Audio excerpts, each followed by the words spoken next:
வணக்கம், welcome to சுவை six. இன்றைக்கி மாதுளம்பழ ஜூஸ் எப்படி பண்ணலான்னு பார்க்கலாங்க. நான் இந்த மாதிரி தான் செய்வேன். ஐஸ் போட்டேன், அடுப்பு மேலே வச்சுருக்கிறேன். ஆனால் அடுப்பு பற்ற வைக்கல, வேறு வழி இல்லை. எங்கள் வீட்டில் வேறு இடம் இல்லை வீடியோ எடுக்கிறது அந்த மாதிரி. ஏன்னா நானே தான் எடுக்கணும், அதனால். இப்போ மாதுளம்பழம் போட்டு அதுக்கப்புறம் நாட்டு சர்க்கரை இருந்தால் பெஸ்ட்டுங்க. நான் நாட்டு சர்க்கரை தீர்ந்து போனனால சர்க்கரை சும்மா ஒரு 2 ஸ்பூன் போட்டேன்.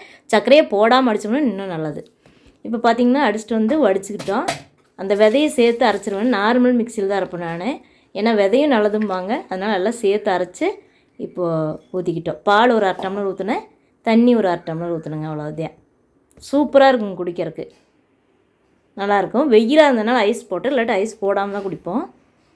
சூப்பரான மாதுளம்பழ ஜூஸுங்க. இதே நாட்டு சர்க்கரை சேர்த்து ஒரு நாள் செஞ்சேன், அதையும் கொஞ்சம் கொடுத்துருக்குறேன் பாருங்கள். இந்த மாதிரி நாட்டு சர்க்கரை போட்டுருக்கு. இது பழைய சர்க்கரை, அதனால் கலர் இப்படி இருக்குது. ஆனால் இதுவும் நல்லா இருக்குங்க. நாட்டு சர்க்கரை தான் ரொம்ப நல்லாயிருக்கு. தேங்க்யூ.